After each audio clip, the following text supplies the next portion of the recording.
Welcome in to the Hot Read podcast for Wednesday, May the 29th. I'm your host, Easton Freeze, director of published content here at BroadwaySportsMedia.com. We're also brought to you by the 440 Podcast Network. You can follow me on social media at Easton Freeze. I'm joined as always by producer JT, who you can follow on social media at JT_Ruhnke. JT, how are you?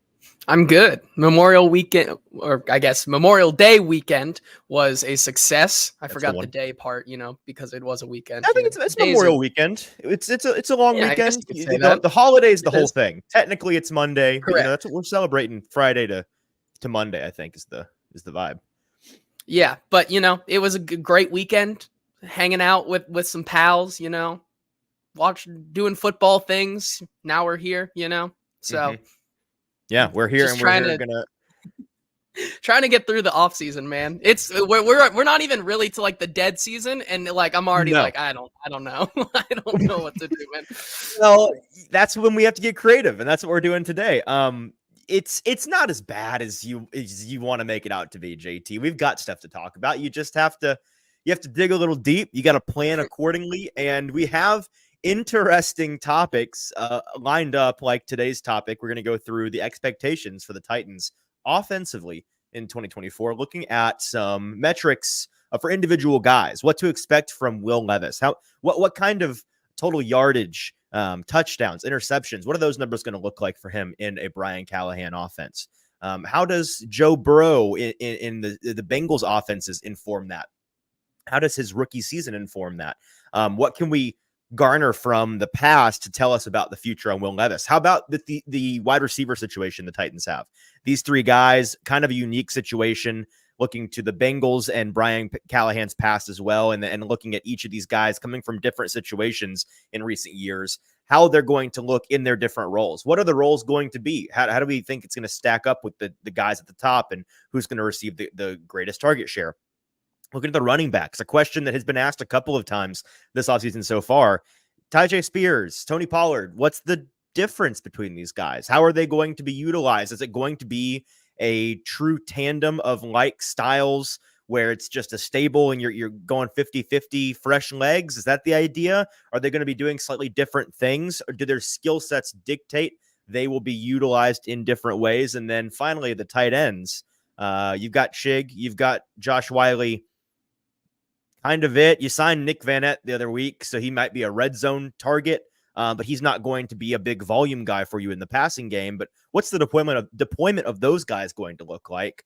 Last year, Chig was the number 2 receiver for the Titans. If that happens again this year, there's going to be a lot of problems. I don't like that's not where you want to end up. So where do you want to end up with Chig? What do you want his stat line to look like? All of that and more on today's episode. So we're going to dive into those things for a couple of minutes. We've got another show, of course, programmed this week just to do some housekeeping. We will be back at Titans OTAs tomorrow on Wednesday. So when this episode comes out on podcast, if you're listening in post in the podcast feed, we are probably at Titans OTAs right now. Go to Twitter at Easton Freeze, at Hot Read Pod, at JT_Ruhnke. Check out the stuff that we've got from the second open OTA. We'll be talking to some new guys tomorrow. We put in some requests to talk to certain guys that hopefully we'll get, some guys that I think you want to hear from, some guys that we certainly want to hear from. So we'll see if PR hooks us up with some of those guys, and we get to speak to some big offseason narrative gentlemen and guys we've talked a lot about but not talked to recently. And then we'll be talking on Thursday, the Thursday episode, Thursday live, that is, in the afternoon, about all the things we saw and all the things that we heard at that practice. So tune in on Thursday. But today's show, we can get started after we tell you got to go and subscribe to our YouTube channel, because JT, I think you've got it. Our live count here. We are three subscribers away from 1,000, a goal that we've been chugging along, trucking towards since we kind of took over the Broadway Sports Media YouTube channel in the fall, posting daily live streams and shorts and clips from the show. We're almost there, and 1,000 is a big number for us. If you're not subscribed to the Hot Read the Hot Read Podcast's home on YouTube, which is Broadway Sports Media on YouTube, please do that for us. Be one of the 3. Get in right under the rope here. Be one of the 3 that can say we were one of the first 1,000 subscribers to the Hot Read Podcast, to Broadway Sports Media on YouTube. And we would love if today is the day you make that decision to hit 1K. It's going to happen here, maybe by the end of the show. Who knows? If 3 of you kind souls decide to hit that subscribe button, we would be greatly appreciative of that. And hit like on the episode while you are there on YouTube. If you're watching on Twitter or if you're watching on Facebook, leave those places. Head on over to YouTube. Find the live stream there under Broadway Sports Media, and hit subscribe while you're there. Okay, let's start with the quarterback situation, JT. And I want to look at this from it's going to be kind of a free flowing conversation. I want us to talk through this and come to a consensus at the end of it. I've got the stats pulled up here for Will Levis and Joe Burrow. And you look at what Levis did in his rookie season.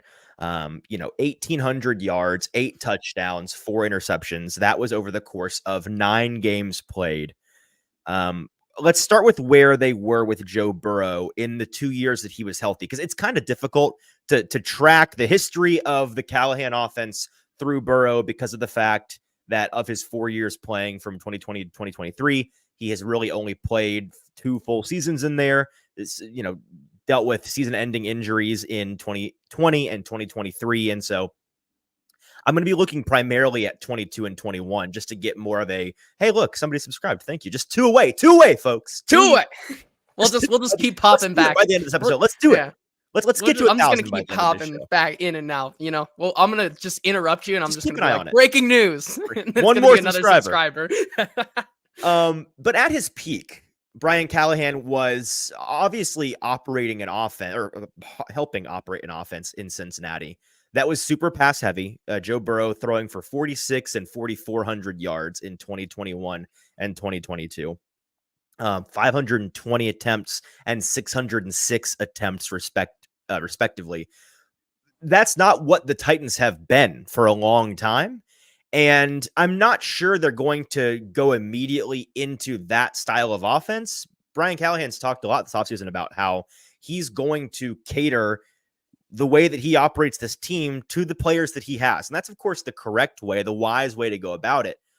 Will Levis has the talent to be a volume passer, but is it going to be in the same way as Joe Burrow? We've been talking about this since February, right? When they brought on Brian Callahan. Hey, Joe Burrow's more of an underneath, inside the numbers, middle of the field, dink and dunk kind of guy. Let's throw the screen. Not to say that he can't throw downfield, and he has successfully in his career, but he's a volume passer that is going to tear you to shreds by 1,000 cuts, kind of, right? And with Will Levis, at least in his rookie year, he demonstrated this is a guy that's going to be throwing 10, 15 yards downfield pretty much every time he uncorks it, throwing outside the numbers, down the sideline, go balls, seam routes that are just goes up the middle of the field. That's his deal, and it's less of a volume kind of attack.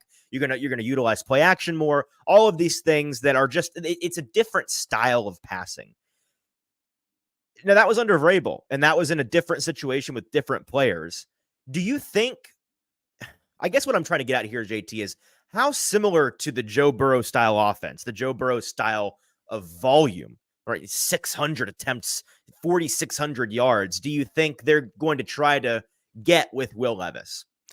It's tough, right? Because like you said, they're two totally different players. But I think we can look past what Brian Callahan did with the Bengals and kind of go back through his history where we start to see Will Levis's traits kind of align with some of the quarterbacks he's worked with in the past. A guy like Peyton Manning, a guy like Matthew Stafford, these huge arms that were just absolutely unleashing it down the field is a lot different than what Joe Burrow. And like you said, not to say that Joe Burrow can't do that as well, but the Cincinnati offense, like you said, thrives on yards after the catch and having these really good receivers just, slice you up. Like you said, death by 1,000 cuts.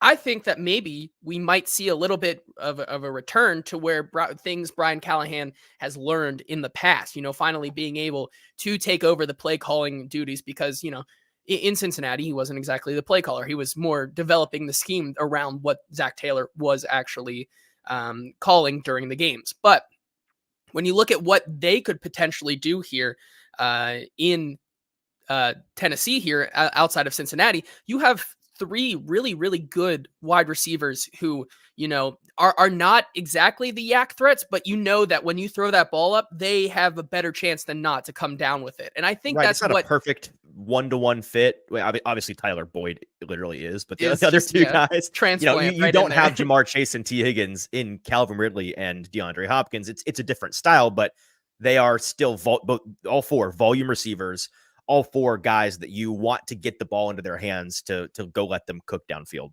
Right. And I think that, Kenneth in the comments here brings up an interesting point. I think he says it will be similar to Joe Burrow. Callahan has talked a lot about upping the accuracy for Levis, which could mean a lot more short to intermediate passes. And if that's the Right. case, good. But like we said, and why I'm still so skeptical about how they might roll out Will Levis this year, right? The accuracy is a huge thing. We talk about how last year, only 4 interceptions to those 8 touchdowns, but how many plays could 4 interceptions turn into 12 last season for Will Levis? Because if, a receiver or a defenseman comes down with the ball, Just catches the ball that's thrown directly at him. instead Yeah. of this absolute bullet just bouncing off their helmet. Volleyball setting it up into the air. Right? Or So you many don't, of these, or you don't have DeAndre Hopkins playing True. cornerback for you when the ball exactly. is thrown near Um, him, but not to him. Right. So I think that the key to you seeing a more Joe Burrow style offense is what Kenneth points out there and what Brian Callahan has alluded to. Will Levis is going to have to fix, a lot of the accuracy issues in his game for them to get there. If he can't, that's where I start to think that you're going to still see Will Levis from last year, where, it's only 20 to 25 passes.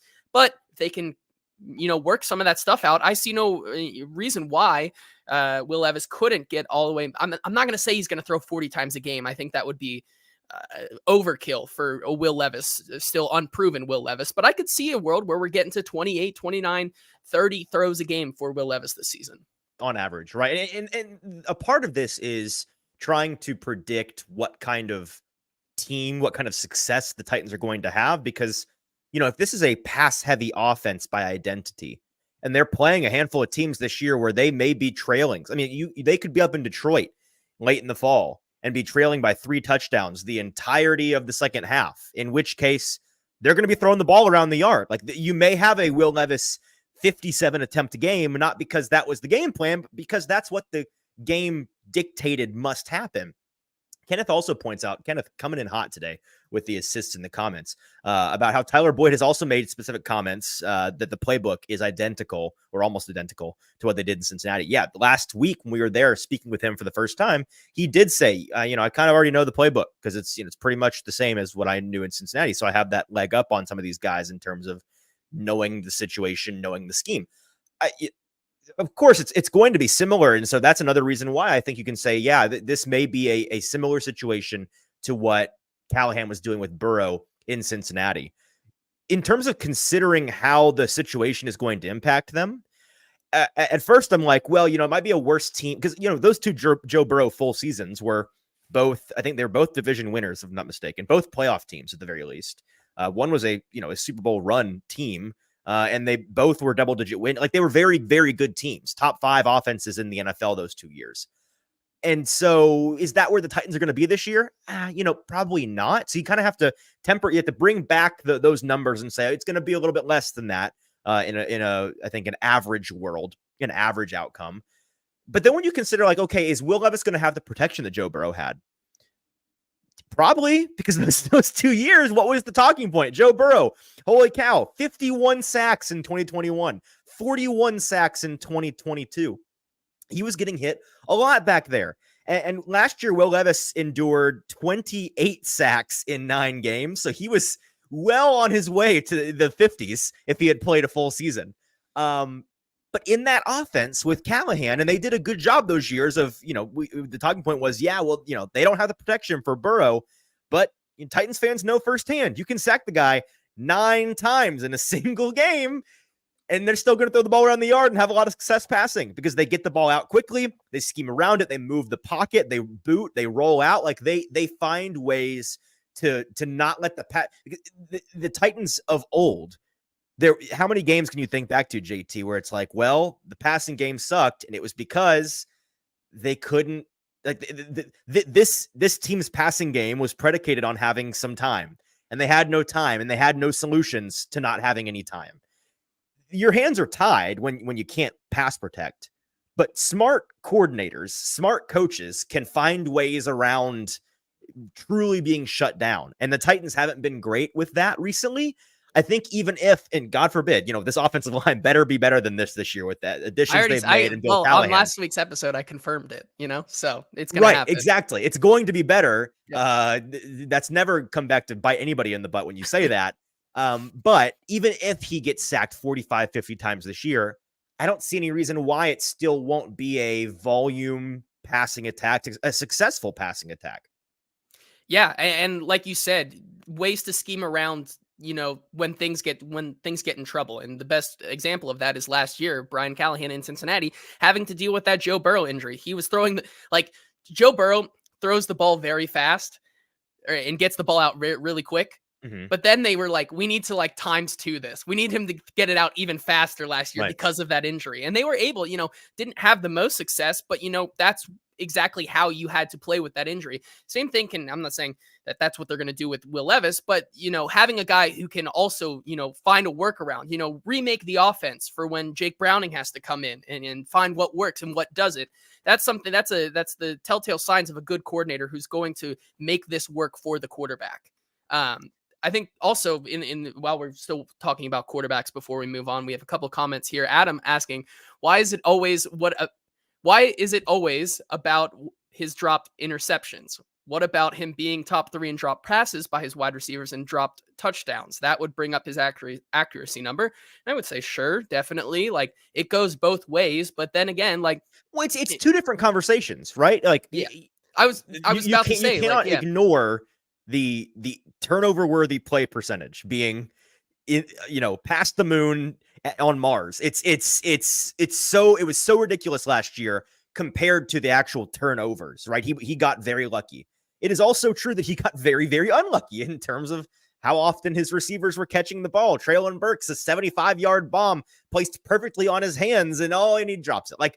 That was also a thing that we regularly saw every single game. It was, holy cow, what a drop by the offense, and holy cow, what a drop by the defense, because he was throwing it to everybody.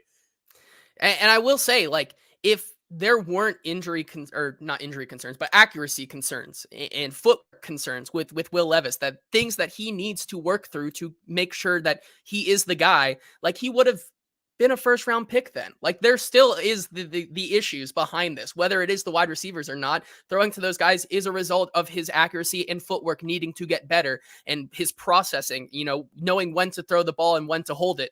These decision-making things as well are a big reason of why he fell to the second round, why this is such a big year for him to prove it. You look at the Vegas numbers. I went to DraftKings before we got on today to look at what they think Will Levis's passing total is going to be this year.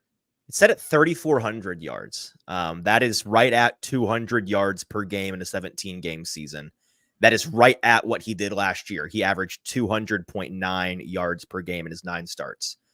For reference, in the Cincinnati offense, Joe Burrow, over his 4 years, has averaged 270.8 yards per game from 2020 to 2024. So 70 more yards on average passing than what Levis did, and granted, a very small sample size last year. Also in those 4 years, for reference with Burrow, 1.9 touchdowns per game, 0.7 interceptions per game. I think that Vegas number is very low, and either is factoring in him not playing 17 games, or the Titans, it's probably a reflection of, hey, Vegas thinks the Titans are going to win 6.5 games, that, they're going to be a bad team, so you're not going to have much in the way of passing success. I think that is dreadfully low. Personally, I think that even if they are a bad team, the way that this offense is going to run, again, you may have some 55, 60 attempt games from Will Levis because they're trailing and they're really trying to throw the ball around the yard. My point all offseason, the number one goal this year is not winning. The number one goal is finding out Levis is the guy, getting him as many reps as possible, even in games where you're getting killed. If that were to happen, I think is going to be a priority of theirs. They're not going to shut it down and okay, we're just going to pound the rock and get out of here. That doesn't serve their purpose for this season. And when you look at I wanted to see what the Titans refresh myself on what the Titans franchise looks like in terms of passing. It's not great historically. There's only been 2 instances of a quarterback passing for over 4,000 yards in a season, and that was Warren Moon in 1990 and 1991. Number 3 and number 4 in terms of total yards were both Ryan Tannehill in 2020 and 2021, so exactly 30 years later. But neither of those seasons, despite them being really strong, I mean, the Titans' offenses were top 10, top 5 during those stretches in the league. Still shy of 4,000 yards, 37 and 3,600 yards in those 2 seasons. And so here's my question to you, JT. Is it reasonable with this new offense, with the expected growth with Will Levis that we think we're going to see, to say a 4,000 yard season in year 2 is the expectation? I mean, with the way that they're taking this offense, it kind of has to be, right? Like, I think so.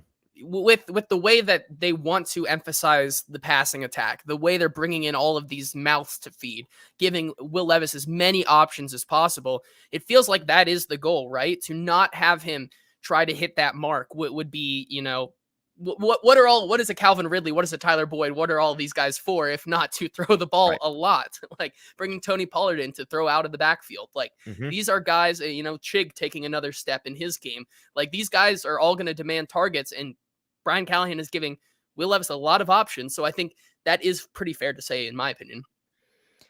For reference, 4,000 yards, if you play all 17 games, is just 235 yards passing per game. 35 more yards per game than what Will Levis did last season in his 9 starts. I think that is perfectly reasonable. If I had to, and we don't necessarily have to do this for every guy today, but I'm just going to put out what I think is my reasonable expectation for Will Levis from a statistical standpoint in 2024. I think, bridging that gap between Burrow, 270 yards per game, Levis, 200 yards per game in their 2 careers, I think something like 245-ish yards per game is probably within the realm of possibility, which comes out to, 4,100, almost 4,200 yards passing over this course of the season, 4,165 to be exact. And then in terms of touchdowns, I don't know if Burrow averaging 2 touchdowns per game, I don't know if that's necessarily going to be the case. But even if he throws, 1.5 touchdowns per game, that puts you at 25 touchdowns. I'm going to say 27 touchdowns this year. And then interception wise, I wouldn't be shocked to see him get into double-digit interceptions, just the kind of that cowboy in him, that renegade play style where they're going to have to try to reel that in. That's not going to be an overnight, wow, this guy went from the highest turnover-worthy play rate in the league to the lowest. So, if he hangs 27 touchdowns and throws for 4,200 yards, I think that is probably going to come along with 13, 14, 15 interceptions, to be honest with you. I think that's reasonable, and I don't think that's a bad thing necessarily.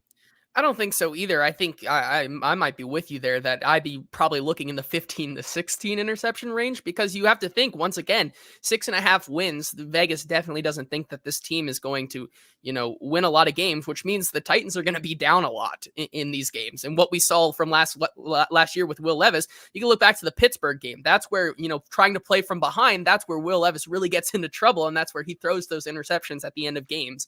So like, just the Will Levis, who he is as a passer, mixed in with the situational ball of, being down by so much or whatever, and just having to rip it. Like, I think there is a very real chance that even with the good numbers that he could put up in this pass first offense now, those interceptions more than likely will come with it.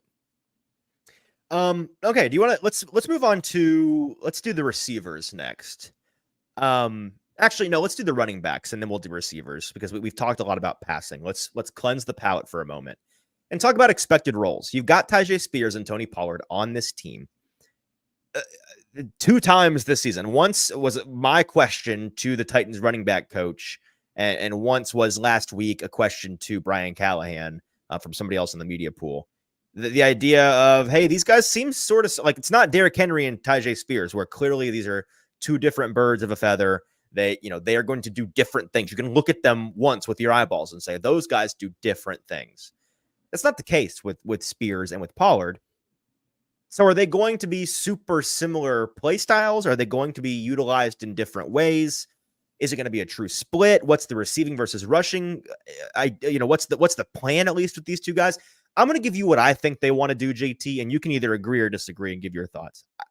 I think they are going to utilize Pollard more in the traditional running back role and Spears more in the change of pace, scat back, out of the backfield receiver role. Now, that's not to say that I don't think they're going to hand the ball off to Spears. I do. But I think when it comes down to it, if you told me at the end of the year, Pollard got, he got 60% of the carries, he had 60% of the yards rushing, whereas Spears was 60% yards and receiving targets on the pass catching side. That's kind of where I think they're going to come down with it. I think their skill sets lend themselves to those roles. I think the yards after catch ability with Spears as an underneath option, as a guy in the flat, you work it to him on a screen and just let the guy go to work. That freaky athleticism that he has, get a head full of steam on outside the numbers like that. That's where I would want to be using him most often, and I think that's what they're going to end up doing.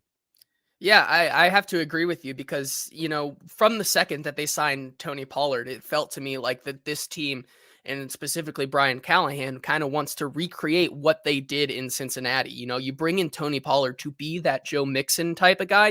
He's kind of a little bit in that same mold of a Joe Mixon, right? He's a little bit older in his career, maybe in the middle to the back end of his prime. This guy who's going to be getting the ball, a decent amount every game. In the last two seasons, Joe Mixon had 257 and 210 carries in those two seasons.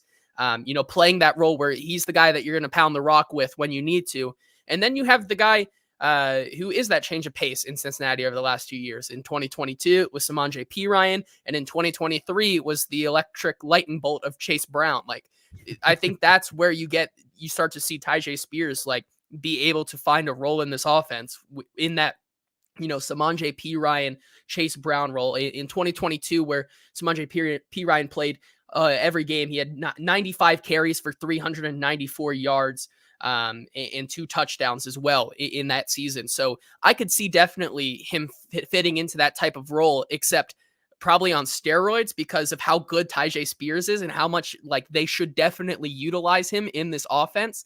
So I definitely see that maybe Tony Pollard gets more of the gritty, shove it down your throat kind of role. And then you give Tyjae Spears the super sexy, designed throws and plays out of the backfield. Right. There's going to be less opportunities in terms of rushing. The Titans, in 2022, 460 attempts. In 2023, 420 attempts. For reference, Cincinnati in 2022, for example, a full year with Joe Burrow, 370 attempps. Last year, maybe more heavy on the rushing. No, just kidding. I was just guessing based on the fact that they lost Burrow. Even less rushing attempts that year, 353. Maybe that's a reflective of them trailing more often and having to pass more often. That makes some sense there. The point being, I think the 350 to 370 range in terms of total handoffs this season is where they're going to be residing. And so it makes for an interesting comparison when you try to look at what Tony Pollard is going to be. The last 2 years in Dallas, he puts up 1,000 yards in each. But that was him as the main, the bell cow guy, primarily the main guy. He's not going to, I don't think he's going to be that here. I think it's going to be a 50-50 split. Now, when you go back to when it was Zeke and Pollard, and he was the change of pace guy for the Dallas Cowboys, that was not 50-50. You had Zeke almost getting 300 snaps and Tony getting 150. So it was kind of a 2/3, 1/3 kind of deal. But even then, on 130 attempts, Pollard put up 719 yards. I think that is closer to realistic. Vegas has his rushing total this year set at 800 something last I checked. So I think that's reasonable. I think both guys being in the 700, 800 yard rushing range, if Pollard comes out with more yards, that's kind of to be expected for me.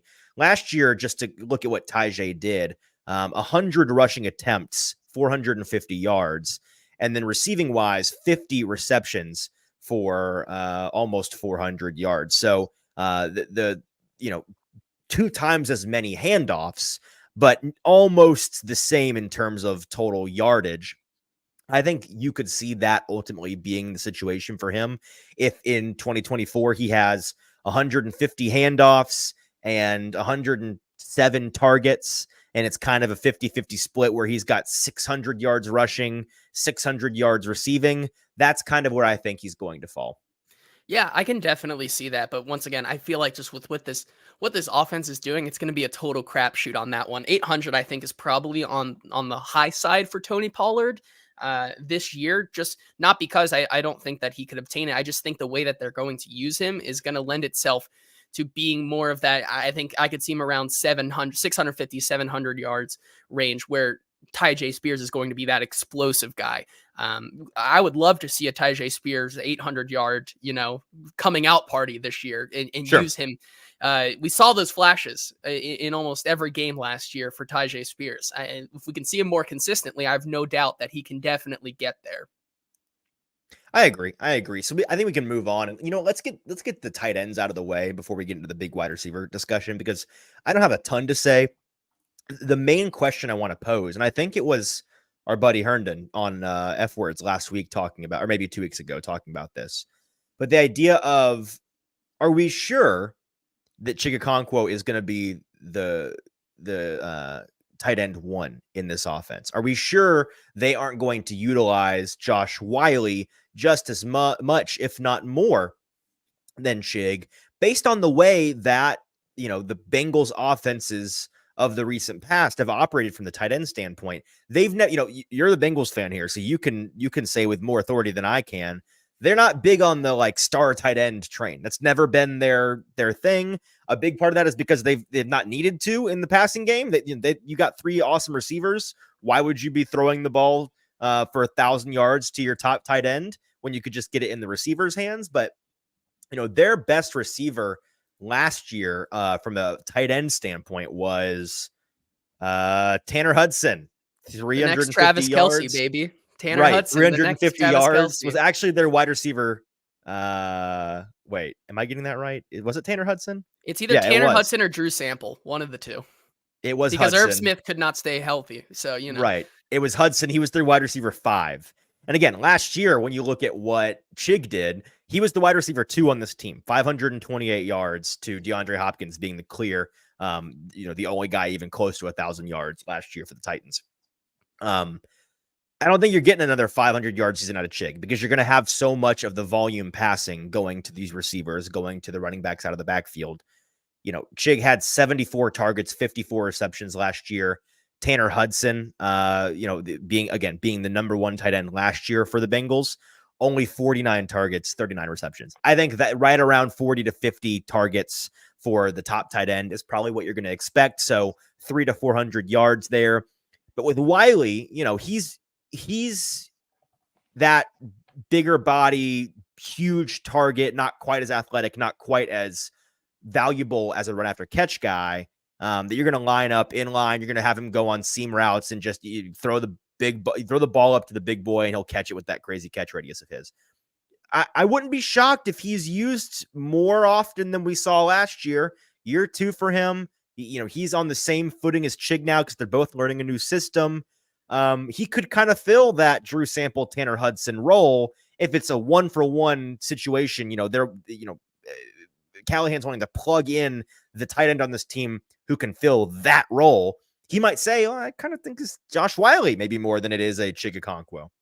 Yeah, and I can definitely see that when you think of Josh Whyle, just the tight end, rotunda, I guess you could call it, the turnstile of just kind of middling tight ends that Cincinnati has gone through at the last couple of years. Hayden Hurst, CJ Uzomah, Irv Smith, now Mike Gesicki, Tanner Hudson, and Drew Sample are all guys that, kind of fit that Josh Whyle mold. And where they are the most effective in the Cincinnati offense the past couple of years has been in the red zone. So I think if we see a season out of Josh Whyle where this was the case, we're going to see him as a big red zone threat, which is kind of the reason he was brought in anyways and drafted last year.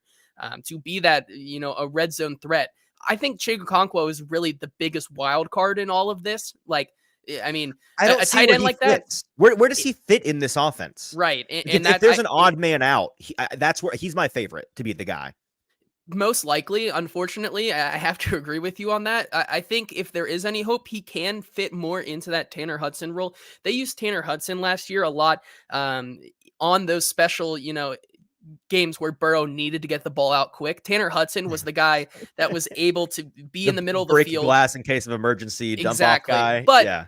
I mean, he did have some yards after the catchability as well. That's where I think Chig can really shine. I think that there is an opportunity for Brian Callahan to kind of break the mold a little bit, see what they have in Chigakonkwo as this huge yard after the catch playmaker guy, and say, we could really scheme up some stuff here where he could have some big moments. And like you said, I think we see more maybe big moments in designed plays from Chigakonkwo this season, but we don't see a full on, like you said, like last year, 500 to 600 yards. He's not going to be used as regularly, but when he is, I think that there's a really decent chance that it's going to have some big play potential. Right. So we'll see. I mean, with Chig, if you told me they're really wanting to, and as Stoney says here, it can be a fun matchup guy. He may really be a guy that they key in on in specific games because of the matchups they're going to get. Because if you get him on a really weak, defender in the middle of the field, he can expose those guys. He can make them look silly. And so there may be 2 or 3 games this year where it's like, oh wow, Chig was the second. He's wide receiver 2. Yeah, had 6 catches for 97 yards today. A big Chig day. But I think it's going to come more in a designed look kind of situation than it's going to be a. He was the dump off. He schemed in as an option in the progression, and he's getting a fourth of the targets or whatever it is. So we can move on to the receivers now, JT, and this is where the meat of this discussion comes in. The Titans have 3 big name, star name. We still need 2 more people. 2 more people. Come on, subscribe. I appreciate you bringing this up. Got to sell the show mid-show sometimes. Guys, if you're watching with us live on Twitter or on Facebook or on YouTube, help us out. We're 2 away from 1,000 on YouTube. And we want to get there like today would be nice. That'd be cool if we could let's just do it. Rip the Band-Aid off. 2 brave souls. Come on down, volunteer, hit subscribe. It costs you nothing. And we'll love you forever for it. Be deeply personally indebted to you. So help us out. And we'll go crazy on the show if 2 of you subscribe here in the next 15 minutes. But if not, by the end of the day, that's our goal. By the end of today, we can say we've got 1,000 people signed up for the journey on Probably Sports Media's YouTube I would like page. it. Yeah, I mean, we could always just go create accounts, but I'd like it to be regular people, hire a bot army. Yeah. We'll be at 10,000 subscribers by sunrise. Oh, one away. Oh my God, guys. Okay, now you know what? Yes! Yay! There it is. So somebody got tired of us asking and went and created 2 accounts. That's 100% what just happened. Shane saying, "I will create an account and get it done." Please tell me how. Shane, we will answer any questions you have, my friend. Please tell me. What did he ask? Tell me how we can not win the South. We are stacked, Shane. Listen, my friend, you got a lot of big names on this team. 100%. There's a lot of big names on these other teams in the AFC South, though. So it's gonna be a tight one. And maybe 2024 is not the Titans' year, but 2025, if all things in 2024 go to plan, that would set them up nicely to be a favorite or a co-favorite in 2025. So we'll see. I think it's a year where you got to temper your expectations, but they got the upside to potentially be a troublesome team in the AFC. So we appreciate and Shane you. And can also be the special 1,001 subscriber. Who's going to be that one? I don't know. Maybe, I mean, he could have done it, and then this came through. So I don't know. He was the 1,000th, but just because we hit 1,000 doesn't mean stop subscribing. Let's get to 2,000 tonight, baby. Let's go. We're gonna hold this episode hostage. We're not gonna quit streaming until we get to 2,000. That's so how you're gonna have to keep listening to us until we get to that number. No, back to the receivers here, and we really appreciate you guys for helping us get to that number. We've been asking for a while, and we got it done. So that's awesome. The history with Callahan, with the wide receivers, and the way that they target these guys, it's a volume situation. In 2022, again, the last full year with Burrow, where you had mostly a healthy Chase, Higgins, and Boyd. Higgins and Boyd played 16 games. Jamar played 12. Even so, Jamar out-targeted the other 2 pretty significantly, 127 looks. T. Higgins had 104. Tyler Boyd had 80. Where do we expect the Titans 3 guys in Ridley and Hopkins and Boyd to come in? Boyd's going to be the 3. I think it's a pretty 1-to-1 situation. I think in this offense, Tyler Boyd is going to get 60 to 80 targets this year and be that solid 3rd option. It may be less than he did with the Bengals just because he's getting older. You know, they may not be as successful as the Bengals passing game was those years that they were really humming. And I think there are objectively more talented mouths to feed on this offense in terms of the running backs that you can pass to, the tight ends that you can pass to. And then the receivers beyond Boyd. Treylon Burks has the potential to carve out a 400-yard role for himself this year and eat up some of those targets, eat up some of those snaps. So we can't discount that. But that being said, with Ridley and Hopkins, I feel like we've kind of, as a media, danced around this idea, or people just have wildly conflicting ideas, but nobody cares to actually argue it out. Who's going to be the one here? DeAndre Hopkins, you go back through his career, the last time he was not the number one option on whatever offense he was playing in was his rookie year in 2013. He had 802 yards, but then every year after that, he has had 1,000 yards or was on pace to have 1,000 yards. Outside of 2016, where he had 954, so just short of 1,000 yards. Like, he's been the guy everywhere he's gone. With Ridley, that's not been the case. And you look back to those 2 years where he overlapped with Julio Jones while he was still in Atlanta, 3 years technically, but 2 years of healthy Jones. And in those 2 years, he still put up 800 yards. That was a pass-heavy offense. Matt Ryan slinging the ball around the field. Don't get me wrong. So, you know, that could be where he falls even as a 2 or a 1B if Hopkins is still the guy. You could see, 2021 2020 Titans, AJ Brown, Corey Davis, both going for 1,000 or just shy of 1,000 yards. It could be a two 1,000-yard receiver situation for the Titans in 2024 with Ridley and Hopkins. But if you had to stake your claim today, JT, on this guy, he's getting the Jamar Chase share of targets. He's going to get 20-30% more targets than the other guy. Is it Hopkins or is it Ridley? You kind of already laid out my argument to say that it is DeAndre Hopkins, I think. Okay. And for me, it's pretty clear for DeAndre Hopkins. Like you said, he really hasn't been the not a number one receiver on his team since 2013. I think, that there's enough sample size there to feel pretty good about that claim, first of all. Second of all, I think that the chemistry really matters. Outside of Tyler Boyd and Calvin Ridley, like, they need to continue to build chemistry with Will Levis. Will Levis was already just absolutely just throwing. He was trying to fit the football into a DeAndre Hopkins sized hole every single play. Like that's what he didn't have much other options, to be fair, but he was doing that. Yes. But I don't see any reason for that not to continue to happen. Right. He has this guy in his room that even when it's been, rough and bad with a pretty, lackluster group, rough and bad. It has been. Yeah. He had Hopkins then, right? He had him. I don't see why that trust would go away now that you put a Calvin Ridley and a Tyler Boyd. Not to say that they're going to get their own, but I think based on, the history of DeAndre Hopkins and the connection that he already has, I think it's pretty safe for me to say that I still think DeAndre Hopkins will be the one in this offense. Yeah, the counter argument there is that, hey, the last 2 full seasons that Calvin Ridley was the one in the offense, which was the last 2 full seasons he played in 2020 and then in 2023. He had 1,300 yards and 1,000 yards in those 2 seasons. He had, roughly 140 targets in those 2 seasons. He's younger than, he's 2 years, 3 years younger than DeAndre Hopkins. 5 years younger on paper.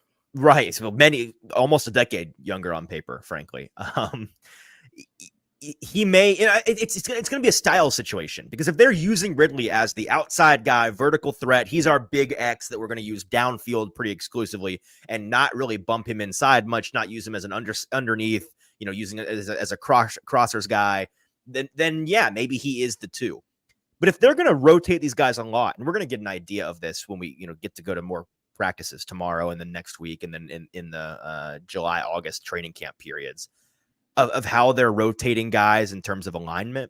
If he's moving inside and out as much as DeAndre is, if they're using him all over the field and not just as a prototypical X, I think you could see a season where he is the one, he puts up 1,000, 1,100, 1,200 yards, and, DeAndre Hopkins comes in right at or around 1,000 yards. And so, again, it's still a 1A, 1B situation, but Ridley is the guy. Now, you bring up the chemistry, and I think that's the biggest thing for me here with DeAndre Hopkins having that built-in chemistry already with Will Levis. As Tyler Boyd said in his media availability last week, it takes a while for you to get on that same wavelength mentally, a quarterback and a receiver.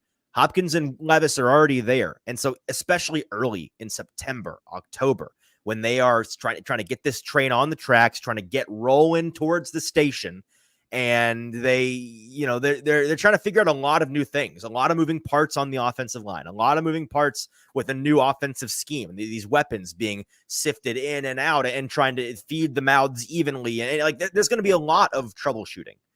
DeAndre Hopkins might just be the constant for Will Levis in that first month or two of maybe not turmoil, but a lot of cogs in motion, where I just, when in doubt, I'm going to my boy. I'm going to my guy. He had me last year. He'll have me again this year. And so he may come roaring out to a significant lead early and kind of pad his stats for the season in that way. So I'm with you that I lean Hopkins as the one, but here's my ultimate point. Barring one missing significantly more time than the other due to injury or something, I don't see these guys being more than 200 or 300 yards off from one another. Like, I don't see a world in which Calvin Ridley has 1,400 yards and DeAndre Hopkins has 600. Like, that's going to be because DeAndre missed half the season, God forbid, with an injury. If they both play, I think it's going to be the idea is 1,000 to 1,000. That's kind of what we're aiming for. Yeah, I think so too. Like, obviously it's May 28th, but if you ask me to give a ballpark number, I say one of them probably sits around 1,100 and the other one probably sits around 850 to 950 is probably where I think we're going to eventually get, which is still really good to have that. And then also Tyler Boyd and everything else as well. Like, there's so many options. Like, honestly, we could see anybody out of this offense like explode and have a surprising season, but Hopkins and Ridley, I think, are going to be the two that really, run up the stat sheet. I agree. Okay, so those are our expectations. I think that we didn't put hard numbers on anybody besides Levis because that, what's really, if we wanted to do that, we could do that, but who really cares?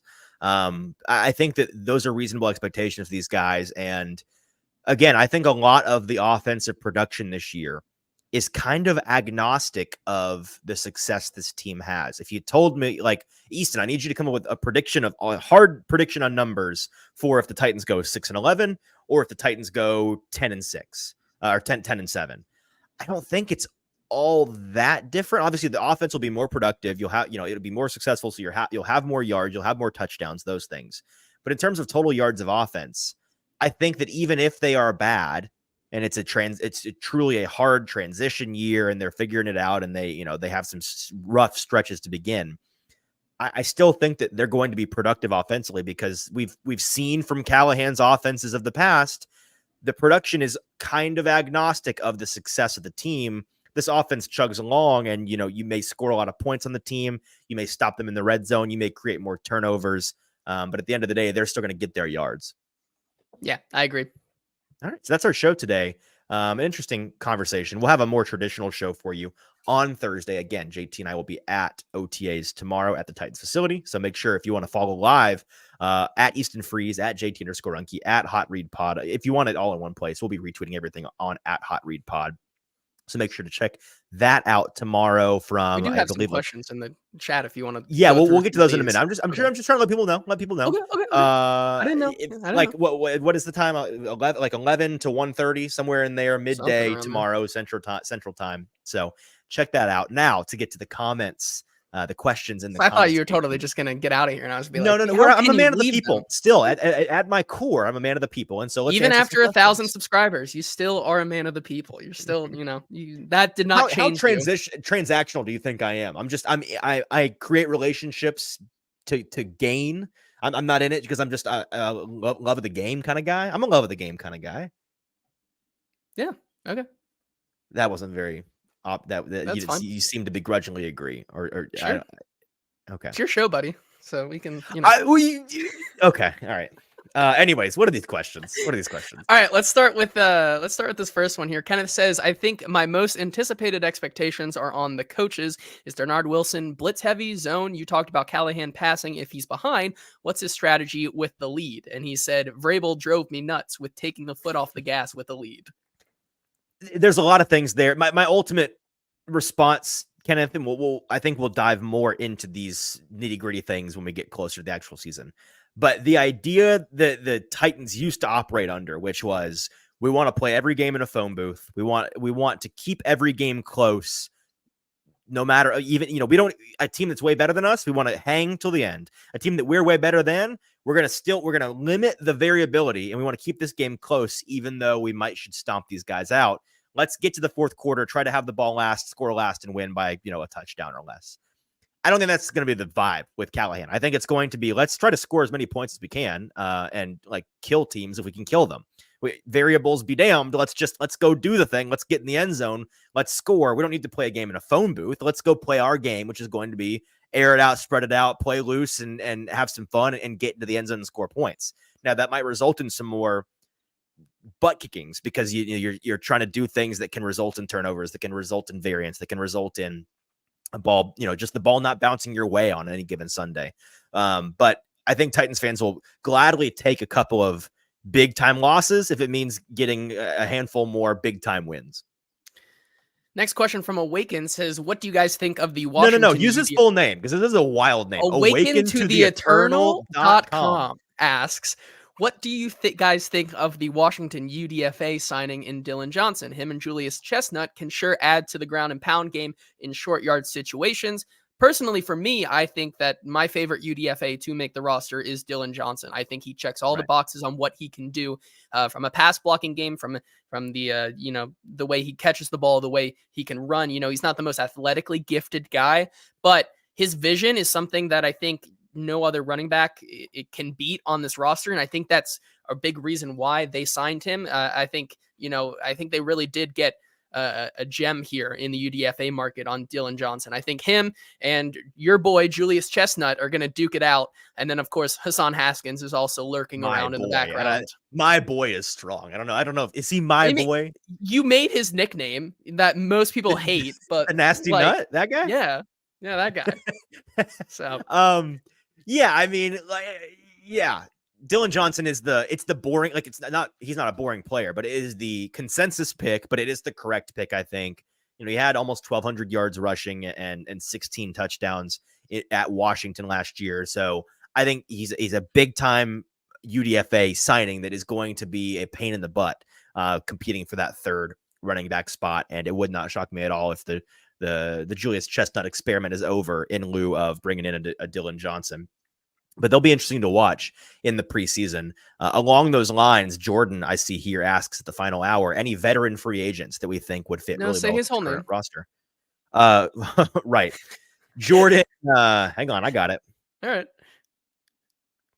Kwamana Quinda. That's pretty good. Right? That's pretty good. Jordan Kwamana Quinda is phonetically how you pronounce that. I'm sure I nailed that first try. Jordan K asks, any veteran free agents you think would fit really well with the Titans' current roster? Again, going to give the boring consensus answer, but it's Justin Simmons, right? Like this safety market has been pretty bone dry this offseason. There's a reason why there are serviceable starters. There's more than just Justin Simmons out there, but there's a handful of serviceable veteran starters in the safety market still sitting out there. They're going to continue to be there, I think, through OTAs into July. I think that's going to be the market that guys start getting picked off around training camp, mid training camp. And the Titans have already all but said they're going to go and sign a safety. It's a matter of when, not if. So I think Justin Simmons being the number one guy and the Titans having money to spend and a big need at safety. That's the obvious answer for me, JT. I'd have to refresh my memory on what the UDFA, or not UDFA, the free agent market looks like in terms of defensive front. But I wouldn't be shocked if they were to looking to add some bodies up front on defense either. What about you? Is Justin Simmons your answer? I think Justin Simmons, and also lucky for you, I just pulled up the free agents who are still available. You can Perfect.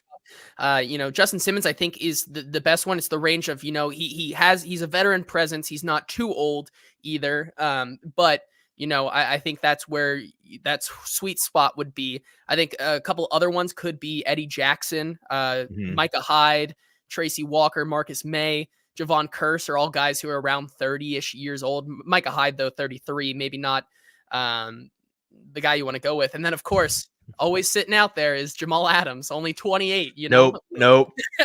Incorrect. No, But zero, negative option. 1,000% chance they bring in Jamal Yeah, Adams. but I think that if you were looking at it, I think a guy like Justin Simmons, Eddie Jackson, or maybe even Marcus May could be that guy that they bring in during the summer months.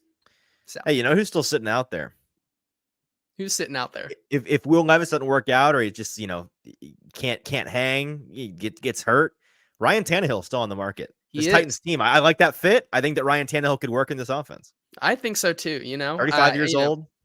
Yeah, I mean, be veteran cheap, presence. Gonna be available. Hey, what if I think this is the question that we can perfectly segue here. Stoney asks, are you guys going to talk about Mason Rudolph stealing the starting job? Well, who knows if Mason Rudolph might even be on the roster, just like Will Levis.